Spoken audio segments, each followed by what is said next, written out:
Quero saudar a você, querido irmão, professor, professora da Escola Bíblica Dominical, com a paz do Senhor Jesus. Estamos juntos nesta segunda lição desta série de lições onde nós vamos aprender da Igreja de Jerusalém, a Igreja primitiva, e esta é a palavra que vai ser o centro do nosso estudo de hoje, a Igreja Mãe, a Igreja primitiva, daquela que nós vamos ter os nossos olhos como crentes, como igreja hoje ainda. Nossos olhos sempre postos nela, porque esta foi a igreja primeira, com os primeiros que aprenderam de Jesus, estavam frescos com o encontro, com a doutrina, com a vivência, não só da pessoa de Jesus Cristo, mas com essa descida do Espírito Santo que nós estudamos na aula passada, e nós vamos ver o crescimento, a realidade de vida espiritual e em todos os sentidos desta igreja, a Igreja de Jerusalém. Portanto, na lição de número 2, vamos falar dela como um modelo a ser seguido. A lição é uma lição simples, no entanto, com uma prática para as nossas vidas hoje como igreja sem igual. E é esta simplicidade bíblica que nós precisamos resgatar e manter até o último dia da igreja aqui na Terra. Então, como de costume, nós aqui no canal da professora Manuela Barros, e a você que é novo por aqui, muito bem-vindo à lição tradicional, que é esta aqui, que você está neste vídeo. Eu disponibilizo para você um roteiro bem dinâmico e é bastante didático da maneira que ele apresenta a lição. São 3 tópicos, 3 subtópicos, você vai ver aqui na tela, e este roteiro está disponibilizado para você na descrição do vídeo. Você fica à vontade de baixar e usar. No entanto, no nosso canal nós estamos disponibilizando também a aula comentada, que é quando eu vou me sentar com a lição e vou ler com você e trazer alguns estudos, algumas explicações, né, comentada tópico por tópico, direto da lição, sendo que este aqui eu estudo a lição e faço um roteiro mais dinâmico do assunto. Vamos à nossa lição. 3 tópicos serão: uma igreja com alicerces sólidos. Segundo, uma igreja cumpridora dos mandamentos de Cristo. E terceiro, uma igreja modelo. Como uma igreja com alicerces sólidos, nós vamos dividir este primeiro tópico em 3 subtópicos. São eles: o alicerce da doutrina dos apóstolos, o alicerce da comunhão e do partir do pão e o alicerce das orações. Você já percebeu que estes 3 subtópicos estão baseados no versículo que nós temos proposto para nós pelo pastor José Gonçalves como texto áureo da nossa lição. E quando eu prego ou ensino sobre este versículo, eu falo dele como os 4 fundamentos da igreja. E quando eu falo da igreja, eu menciono que e foram da igreja primitiva, mas que devem ser da mesma maneira para a igreja de hoje. É neste sentido que nós vamos aprender que esta igreja é totalmente um modelo para as nossas vidas, que nós deveríamos resgatar. Se hoje nós falamos de raiz, a nossa raiz primária é lá. Aleluia! E que esta aula possa nos ajudar a chegar nesta dimensão. Então vamos à nossa lição. Alicerce da doutrina dos apóstolos, Atos capítulo 2 e 42. Este texto você vai ver que está repetido nos 3 subtópicos. E perseveravam na doutrina dos apóstolos. E doutrina, meus queridos irmãos, cabe a nossa explicação, porque esta palavra se repete em vários lugares. Paulo fala da minha doutrina. Jesus, ele fala que a sua doutrina não é dele, mas é do Pai.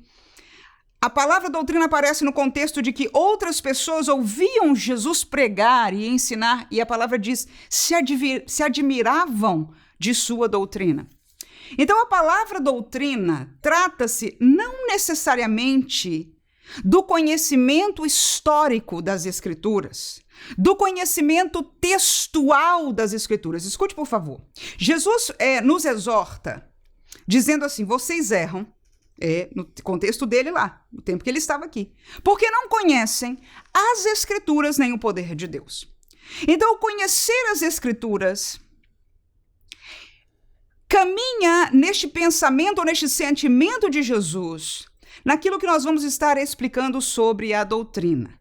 E por que eu vou explicar isso de uma maneira mais aberta aqui? Porque a cultura judaica, diferente da nossa hoje, criava os seus filhos no conhecimento histórico e textual das Escrituras. O que eu quero dizer com isso? Jesus falou para judeus esta palavra, ok? Só que estes judeus cresceram numa escola que ensinava para eles, você vai ver Pedro falando, memorizado textos do Antigo Testamento, porque isso era comum. A escola judaica dos meninos que cresciam mesmo no tempo de Jesus, eles conheciam, eles aprendiam toda a realidade histórica da história dos judeus do passado, né, desde a escolha, desde Abraão e etc. E aprendiam muitos textos e estudavam da palavra de Deus. E esta realidade histórica e textual, ainda que com certeza haviam grupos que se especializavam e tornavam-se estudiosos mais profundos, mas de maneira geral era conhecida por toda a população. Então, quando Jesus fala, vocês não conhecem as Escrituras, ele não está falando de uma forma superficial, somente, vamos dizer com a nossa linguagem aqui, as historinhas da Bíblia do tempo passado. Mas quando eu vejo Jesus falando e as pessoas se admirando da sua doutrina, então eu percebo que a doutrina de Jesus, que ele disse com suas palavras, não é minha, mas é do Pai. Trata-se da vivência desta Escritura em nossas vidas. Porque tudo aquilo que o Pai fez historicamente com Israel foi para moldar um povo que parecesse, que refletisse ao seu Deus, em santidade, em justiça, em verdade, e também fosse usado com o poder de Deus, manifestasse o poder de Deus ao mundo. Então, quando nós ouvimos agora que a igreja de Jerusalém, ela tem como alicerce a doutrina dos apóstolos, trata-se então da junção do conhecimento escriturístico com o caminho de vida santo que Deus, por Cristo Jesus, propôs para a igreja. Então, a doutrina trata-se de como viver em Cristo, de como viver agradando a Deus, do que é uma vida transformada no contexto agora do Novo Testamento, pelo poder do Senhor, mas que permanece num caminho, permanece naquilo que nós conhecemos hoje como a sã doutrina. E eu sempre ensino isso, que a doutrina é o que faz o caminho que Jesus apresentou para nós estreito. A Bíblia diz, Jesus diz que o caminho que leva ao céu é um caminho apertado.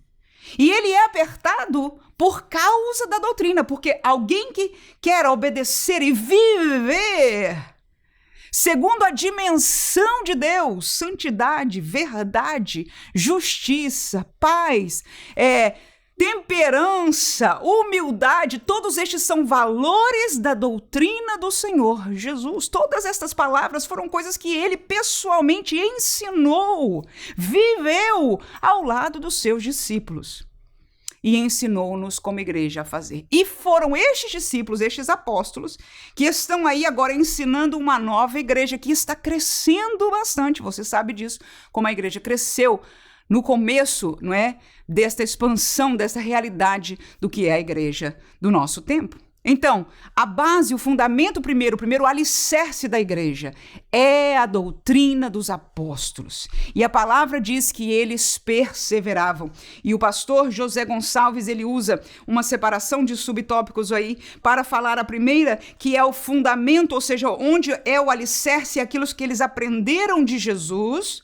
Mas perseverar, e é uma palavra muito interessante, porque eles perseveravam como pessoas, mas para que a igreja de Jesus perseverasse, esta doutrina deveria ser passada às gerações seguintes. E o pastor José Gonçalves nos lembra que esta maneira de passar chama-se discipulado. Então, numa igreja que se expandia rápido, não tornou-se um grande show, um grande evento na cidade, mas eles, nos seus encontros, na sua convivência, eles estavam sempre discipulando e ensinando a outros a discipular para que esta doutrina de Jesus, que era de Deus, que é de Jesus, que era dos apóstolos, esta mesma doutrina fosse passada a outras gerações da igreja e aonde nós devemos estar alicerçados. Capítulo 15 de Atos ainda, versículo 13 em diante diz: e havendo eles calado, tomou Tiago a palavra dizendo: varões irmãos, ouvi-me. Simão relatou como primeiramente Deus visitou os gentios para tomar deles um povo para o seu nome. E com isso concordam as palavras dos profetas, como está escrito. Olha aí, quem conhece a escritura, olha Tiago. Depois disso, voltarei, reedificarei o tabernáculo de Davi, que está caído, levantá-lo-ei das suas ruínas e tornarei a edificá-lo, para que o resto dos homens busque ao Senhor e também todos os gentios sobre os quais o meu nome é invocado, diz o Senhor que faz todas estas coisas, que são conhecidas desde toda a eternidade. Pelo que julgo, agora Tiago dizendo, que não se deve perturbar aqueles dentre os gentios que se convertem a Deus, mas escrever-lhes que se abstenham das contaminações dos ídolos, da prostituição, do que é sufocado e do sangue. Então, o que nós encontramos aqui? Nós encontramos os apóstolos reunidos para solucionar um problema doutrinário da nova igreja.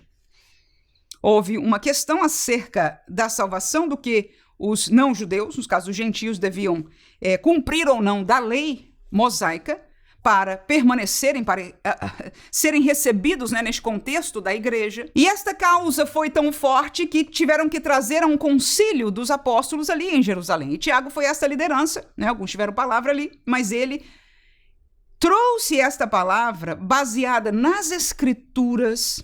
E através das Escrituras ele conheceu o caminho de Deus, a doutrina de Deus, a intenção de Deus. Porque quando ele menciona a profecia, ele diz: então eu entendo, irmãos, e foi de consenso comum depois, que Deus não quer pesar isto sobre os gentios. Então, a minha sugestão, e estavam ali todos em temor, na presença do Espírito de Deus, é que eles obedeçam estas coisas. Eu acho que isso é o necessário para que eles tenham um bom testemunho e vivam apartados das coisas más. Sem contar, com certeza, eles não estão falando aí de tantas outras coisas morais que nós sabemos que são da prática cristã, e isto não muda, nunca mudou no passado e no nossos dias de hoje. Mas como rituais, como coisas, enfim, daquilo que se vê de fora, que no tocante a coisas que os gentios, né, muitas vezes praticam, mas que não seria bom que fizessem. Então ele trouxe esta colocação e mandou que essa palavra fosse levada às igrejas gentílicas. Então, a doutrina dos apóstolos, que é como viver, não é, neste santo caminho de Deus. E nós vemos que a igreja primitiva, ela perseverava nessa doutrina. Mas o segundo alicerce, eu coloquei duplo aí, é a comunhão e o partir do pão.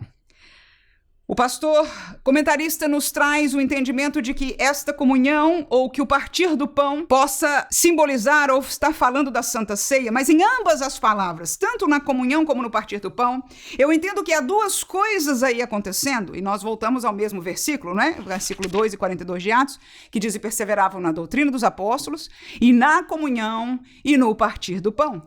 Então eu vejo aí as duas áreas de comunhão da igreja, a comunhão espiritual e a comunhão social. A comunhão espiritual existia porque estavam sempre juntos ouvindo a palavra de Deus. E quando a palavra de Deus é ouvida, o Espírito Santo de Deus fala. Nós temos esta vivência sempre. Será que isto não é verdade na sua vida? Para mim é sempre. Sempre que eu leio a Bíblia, Deus fala comigo. Deus me esclarece alguma coisa. Deus me exorta em alguma coisa. Talvez não seja a resposta que eu esperava para aquele dia, mas Deus me orienta pela sua palavra lida. Quando eu escuto alguém pregar a palavra de Deus, Deus fala comigo. Quando eu ouço um ensino da palavra de Deus, eu sou exortada, eu sou fortalecida pelo Senhor pela sua palavra. Então, esta comunhão espiritual é natural daqueles que estão todos em um acordo, ouvindo a voz de Deus, em uma comunhão espiritual. Aleluia! Porque é dever do líder espiritual da igreja buscar ao Senhor Jesus para saber que palavra é aquela que ele deve trazer para a igreja do Senhor Jesus. E o Espírito Santo usa esta palavra para individualmente aplicar e falar a cada um. E esta vivência na igreja que era diária, pasmem, porque ali não tinha gente só que não tinha o que fazer, que não tinha trabalho, mas de alguma maneira eles se encontravam diariamente. E o encontro deles havia uma comunhão espiritual porque havia a palavra de Deus. Mas havia também uma comunhão social. O pastor mencionou para nós na lição que a comunhão social muitas vezes nos faz pesada. E ela é. Conviver com outras pessoas, com as diferenças uns dos outros, ou até o repartir com alguém alguma coisa, é pesado para nós. É difícil para alguns, extremamente difícil, no entanto, é parte da igreja. Porque as pessoas são o maior negócio de Deus. Aleluia. Deus não enviou a Jesus para cumprir algo que glorificasse o seu nome. O seu nome já é glorificado todo o tempo no céu. Aleluia. Ele enviou a Jesus para resgatar as pessoas. Aleluia.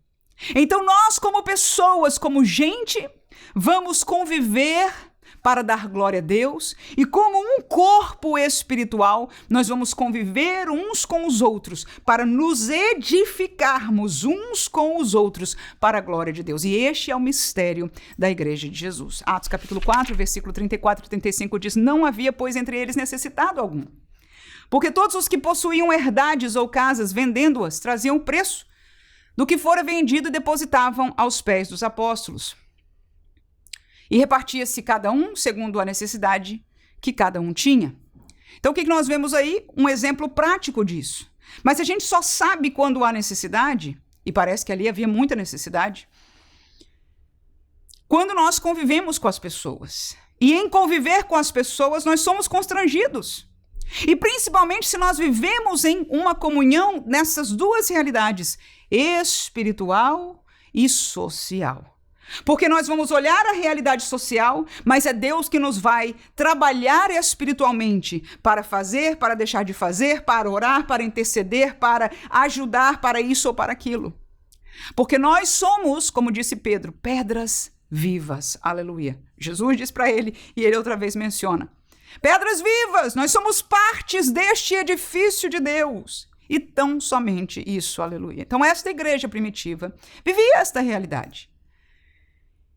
E se nós queremos ser saudáveis como igreja, há muitas metodologias hoje, há muita tentativa de líderes para a igreja crescer, para a igreja ser saudável. Mas não existe uma metodologia melhor do que a bíblica, do que aquela que Jesus deixou, do que os apóstolos que Jesus a cada um chamou, ensinou, esteve com eles, discipulou e disse: agora, Pedro, apacenta as minhas ovelhas, aleluia.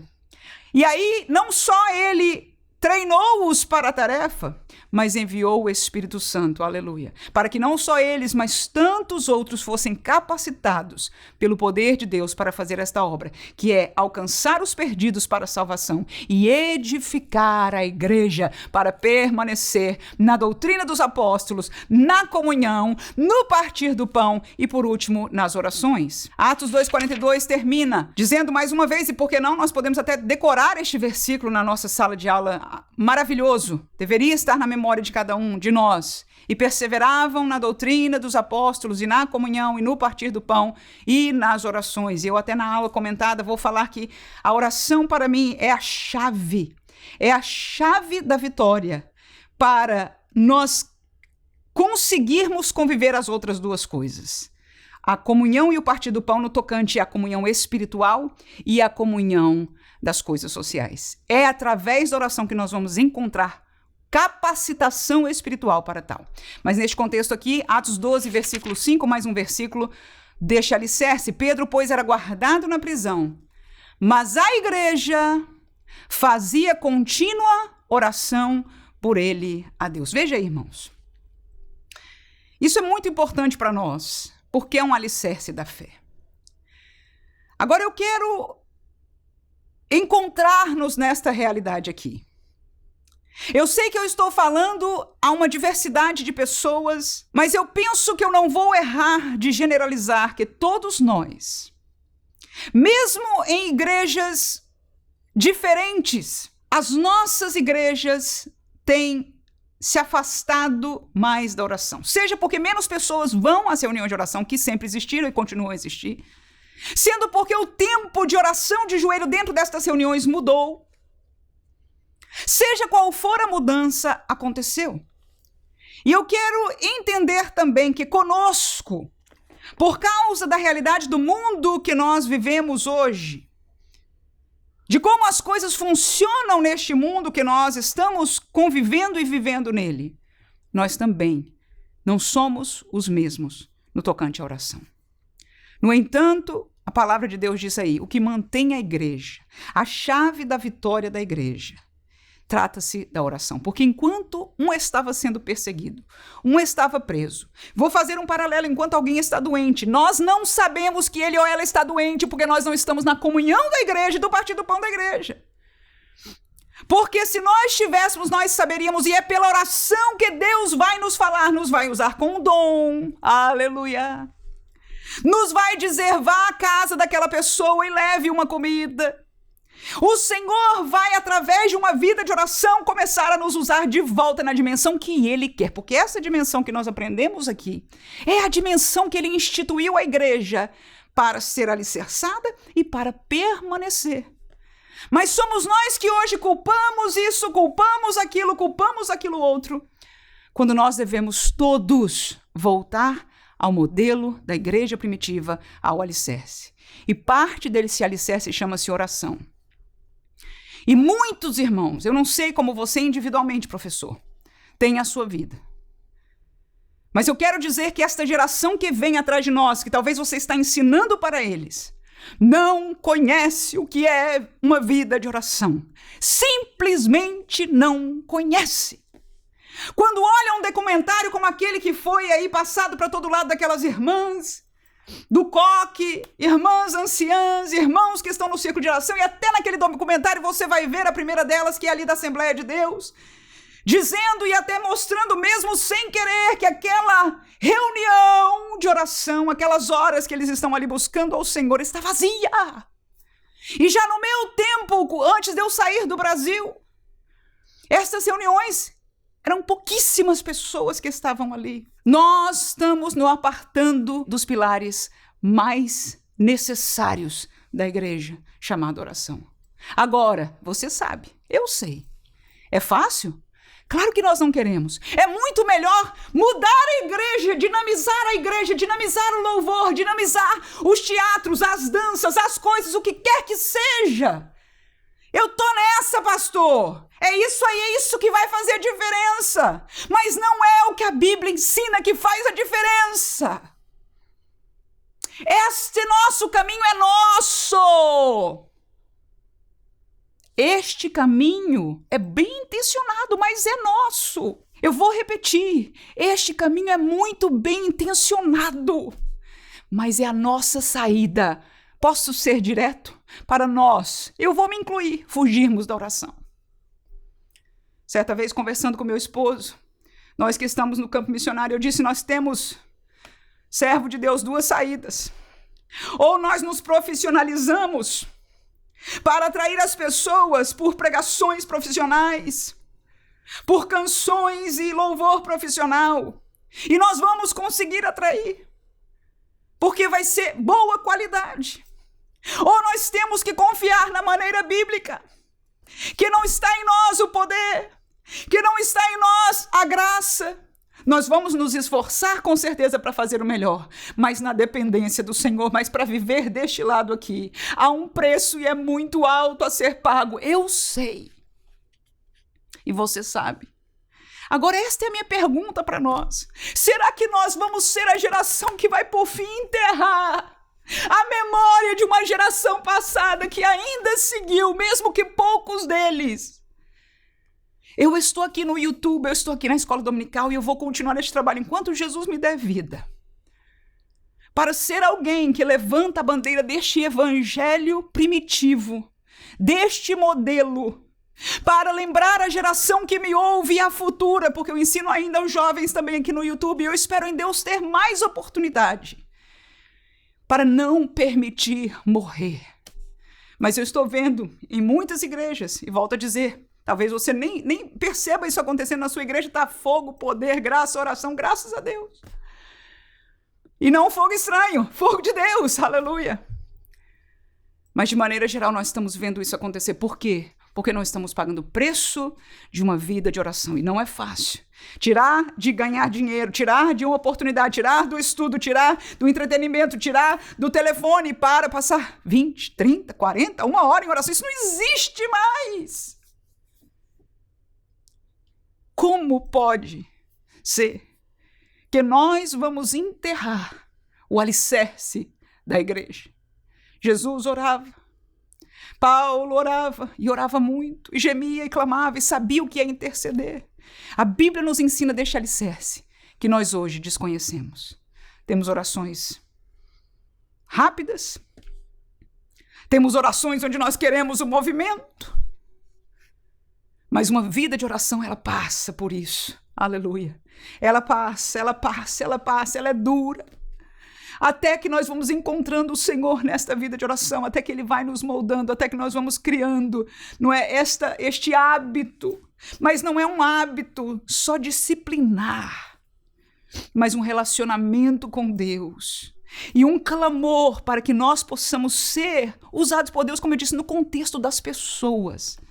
Se nós voltarmos a orar, todo o resto que nós falamos aí vai continuar a melhorar a comunhão e o partir do pão.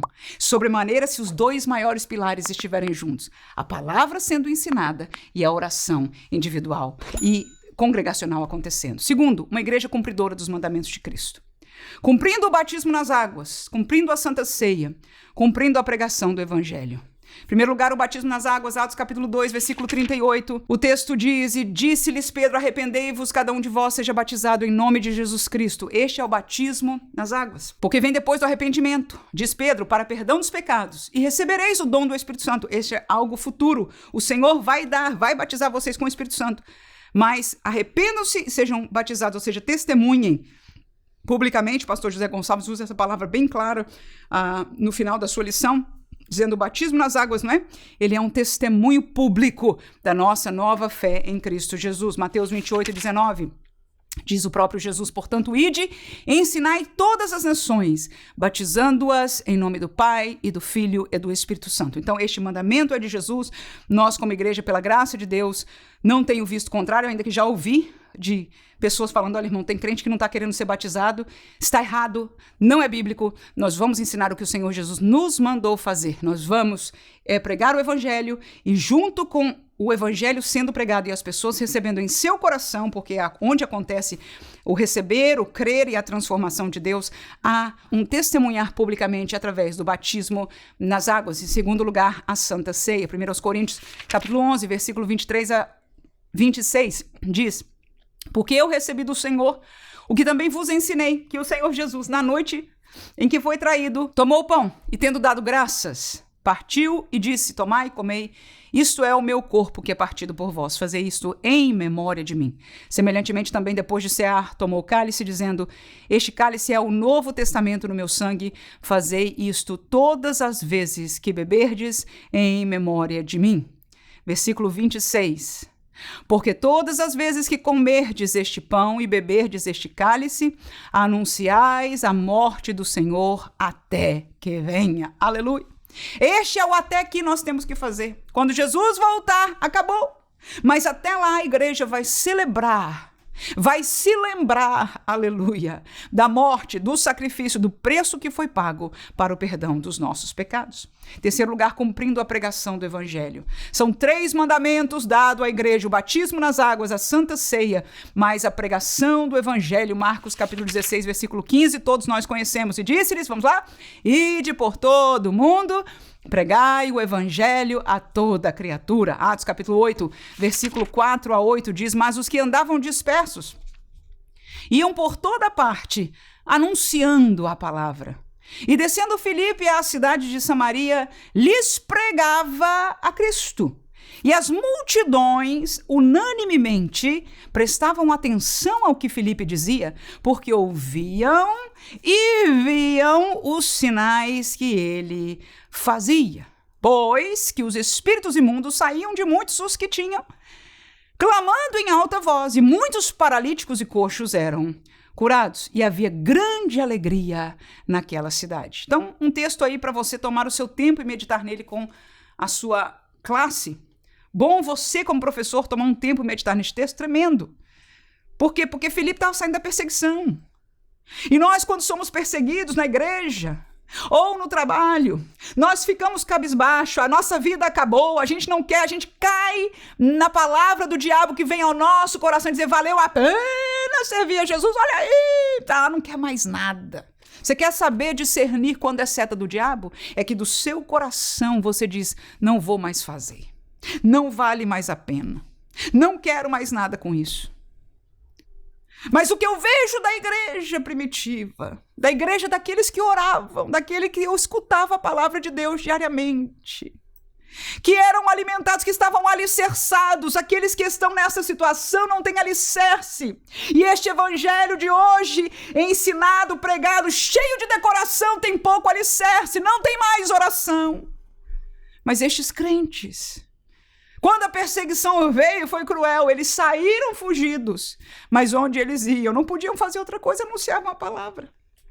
Mas a beleza desta pregação do evangelho é porque é este o estilo de pregação que nós, como igreja, somos chamados a fazer. Qual é? Filipe, diz o texto, pregava Jesus Cristo.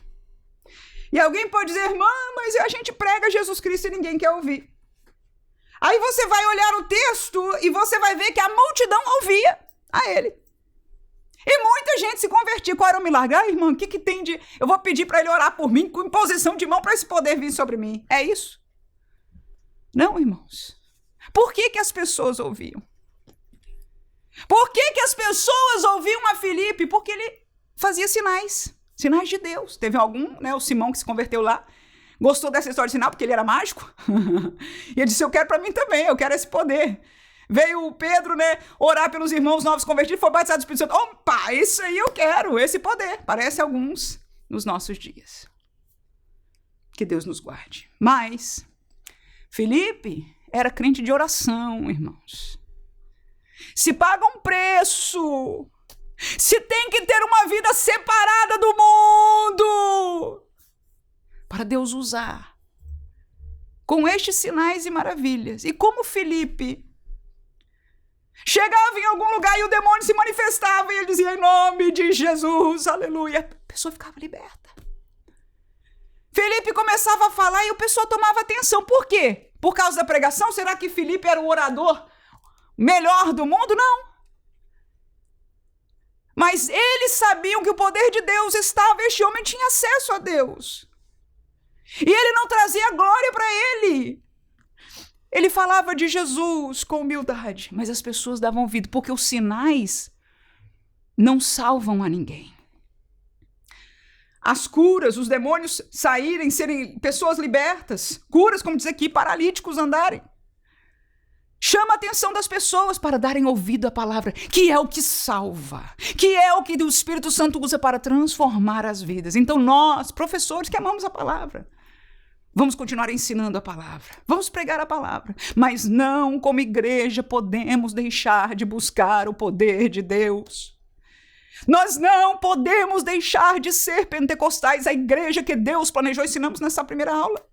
E que Jesus enviou é para que nós praticássemos o poder, porque é com o poder de Deus que as pessoas vão ficar. E algumas vezes eu vejo manipuladores, irmãos pentecostais por aí, ou para-pentecostais. Meu Deus, que tristeza no coração, porque são pessoas que estão fazendo, mas estão apartados da verdade da palavra. Não é assim, não está bem. Mas porque fazem sinais, eu vejo multidão de gente lá, como ovelhinhas, escutando, seguindo. E o meu coração se parte. E a pergunta é, o que é que nós estamos fazendo? O desafio que você vai passar para a sua sala de aula, eu não sei qual vai ser, mas a minha oração junto a você é que você seja usada por Deus. É que, em primeiro lugar, quando eu ensino uma aula como essa, eu trago-a como espelho para a minha vida. É tempo de arrependimento para mim, é tempo de refazer algumas coisas na minha vida. Deus tem tratado com a minha vida enquanto eu ensino, enquanto eu tenho trazido vários estudos bíblicos, o Senhor tem tratado e trabalhado na minha vida. Em nome de Jesus. Mas esta é a colocação, a pregação do evangelho com a manifestação, como Jesus falou. Como Jesus falou, vou para todo mundo, pregar o evangelho a toda criatura e os sinais seguirão os que crerem. Vai com a pregação e com os sinais. Assim Jesus fez, assim Paulo fez, assim Pedro fez, assim Timóteo fez e assim nós devemos fazer. Uma igreja modelo é o terceiro tópico. Uma igreja reverente, temor. Uma igreja evidente, sinais. E uma igreja fervorosa, adoração e evangelização. Atos capítulo 2, 43, trata-se de uma igreja reverente que tem temor. Diz o texto, em cada alma havia temor. E muitas maravilhas e sinais se faziam pelos apóstolos. Irmãos, a palavra temor está esvaindo-se da igreja de hoje. Nós usamos o nome de Deus, ninguém prega sem dizer, vamos abrir a palavra de Deus, ou pelo menos mencioná-la de alguma maneira. Mas eu pergunto, aonde está o temor de Deus? Do púlpito ao povo. Dos mais velhos, que ainda alguns estão sangrando por dentro, porque viveram um tempo. Ainda está viva esta geração que se lembra de uma igreja que temia Deus. Nesta semana, eu assisti uma entrevista com um pastor americano. Era um cantor aqui americano, que agora tem o seu podcast, porque ele é famoso, o podcast tem muita visualização, e ele entrevistou um pastor que tem sido um bafafá aqui sobre ele, porque ele é um pastor excêntrico, da maneira de vestir, ao que ele fala e faz na igreja, pregação, mas a igreja tem crescido muito. E ouvir o seu testemunho, ouvir ele explicar o porquê ele faz as coisas que faz, eu fiquei tocada. Porque a sua explicação é o amor pelas almas. É levar o evangelho a alguém que jamais entraria numa igreja, uma pessoa que está drogada, que está fornicando, que está adulterando, que está no mundo, que está, enfim, nos piores lugares, longe de Deus, sem esperança. E eu confesso a você que, para minha tristeza, eu digo isso porque eu vou te contar o final da história, eu caí na dele, no melhor dos sentidos, ou seja, eu acreditei na sua motivação e aquilo me fez muito sentido. E eu me lembro que a primeira pessoa que fez sentido para o mundo evangélico e trouxe uma mudança forte foi o pastor Rick Warren, com a igreja com propósito. Lembra dele? Então ali foram as primeiras mudanças que a gente tinha que pensar nos perdidos, para a pessoa ficar à vontade. E assim foi uma enxurrada de mudanças que nós estamos vivendo até hoje. Mas neste extremo está a igreja do pastor Mike Todd. É um extremo, é um extremo. É um extremo. E por causa disso há muita crítica, mas ele faz tudo propositadamente e ele fala como ele está na direção de Deus, como ele muda muitas coisas. Às vezes Deus chama a atenção dele e ele deixa de fazer determinadas coisas. Mas eu até ali nunca tinha visto um culto ou uma pregação dele. Aí, depois da entrevista, eu fiquei curiosa. E eu abri algum vídeo de um culto na igreja dele, de uma pregação dele. Irmãos, é escândalo. É escândalo. Não dá para um crente que teme a Deus. Por mais que o meu coração estivesse, eu fui para ver aquele culto, pronta para ver a seu vestir completamente diferente. Eu estava pronta para isso. Para ver até ele dançar, para ver tudo que eu já vi até hoje. Talvez até um toque a mais ainda. Eu estava pronta em nome do amor pelas almas. Mas o que eu encontrei ali não tem temor do meu Deus. E antes da alma, mesmo que seja minha, está Deus, que é quem pode salvar as almas. Deus nunca agiu desta maneira, não nos ensinou a agir desta maneira. Deus em Jesus não ensinou a nós sermos conquistadores das almas.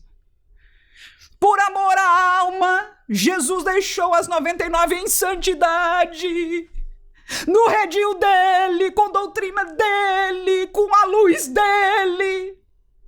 Ele deixou as 99 guardadinhas do jeitinho que ele sempre fez. Aleluia. E foi atrás da perdida. Isso sim, quem evangeliza vai aos rincões, vai ao bêbado, vai ao drogado. Isso não tem problema, pelo contrário, é o mandamento de Jesus. Então, se nós amamos as almas, eu pergunto, esta é a resposta bíblica, não posso dizer outra. Falta de temor num púlpito, numa igreja, eu não posso aceitar, porque vai contra o Espírito de Deus. Vai contra a pessoa de Deus, que é e deve ser honrado e glorificado. E a igreja primitiva temia. E por causa do temor, olha aí, aleluia, muitas maravilhas e sinais se faziam pelos apóstolos. Tem sinal de Deus, porque tem sinal que não é de Deus. Quem entende, diga amém, por favor. Aleluia. Mas sinal de Deus se manifesta onde crentes temem, aleluia, a Deus. Então nós temos o temor. 4 ainda de Atos 18 a 20, diz o texto, e chamando-os, disseram que absolutamente não falassem, nem ensinassem no nome de Jesus. Respondendo, porém, Pedro e João lhe disseram, julgai vós se é justo diante de Deus, ouvir-vos antes a vós do que a Deus. Porque não podemos deixar de falar do que temos visto e ouvido.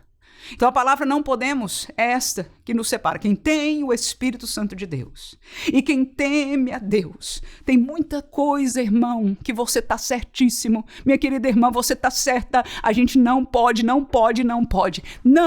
e acabou. Agora nós estamos em aperto, é ou não é verdade?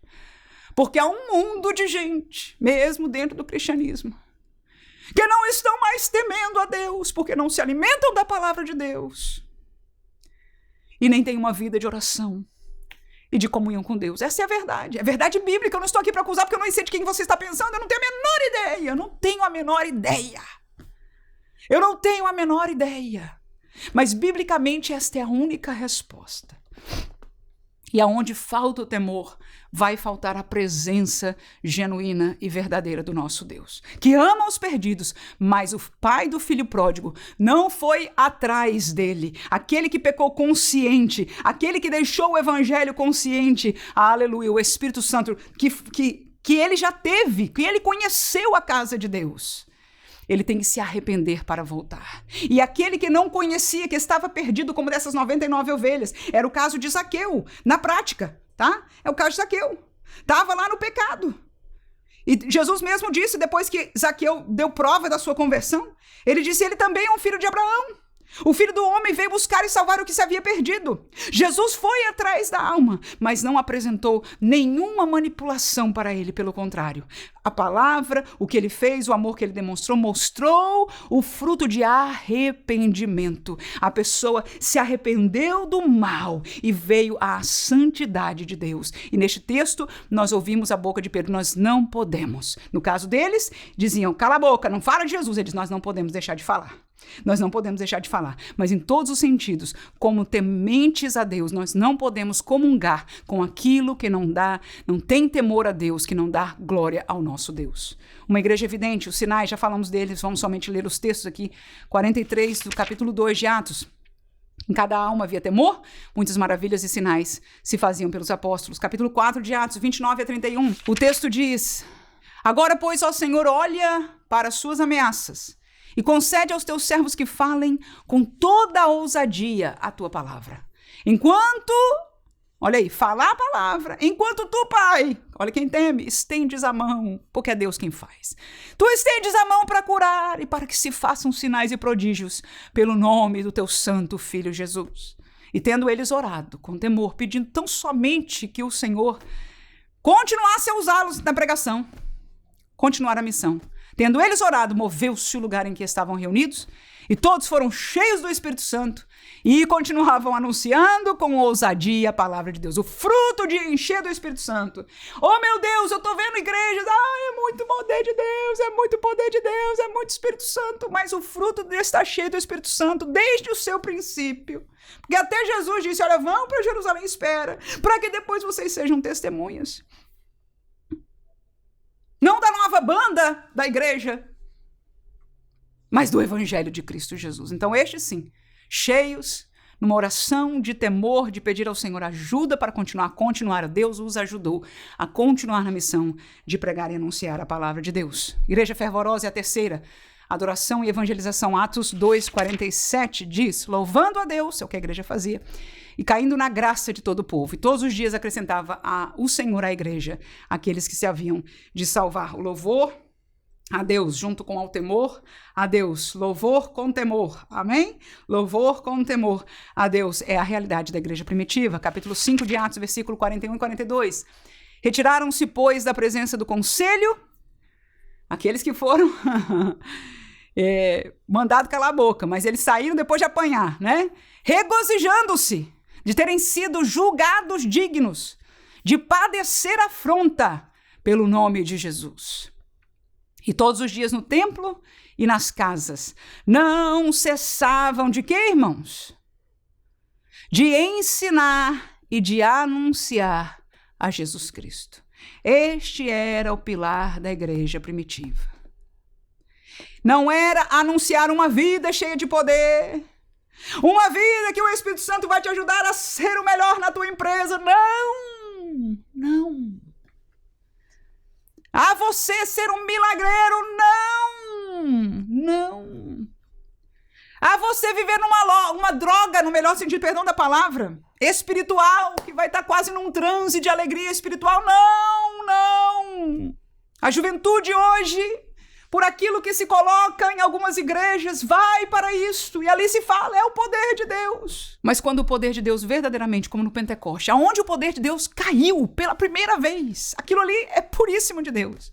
Esta igreja de Deus santa, poderosa, todos os dias no templo, não só louvavam, mas estavam todo dia na igreja e não cessavam de ensinar e de anunciar a Jesus Cristo. Que Deus nos guarde, em nome de Jesus. Algumas ideias, inclusive, para conversa na sala de aula. Se você quiser assistir a aula comentada, nós vamos trazer alguma ideia aí. Muito importante a nossa participação para entender ou para nos questionar individualmente como resgatar estes 4 pilares da igreja primitiva na nossa realidade. Nós não podemos transformar a igreja, mas nós podemos individualmente viver como igreja. Deus abençoe você, professor, em nome de Jesus. Amém.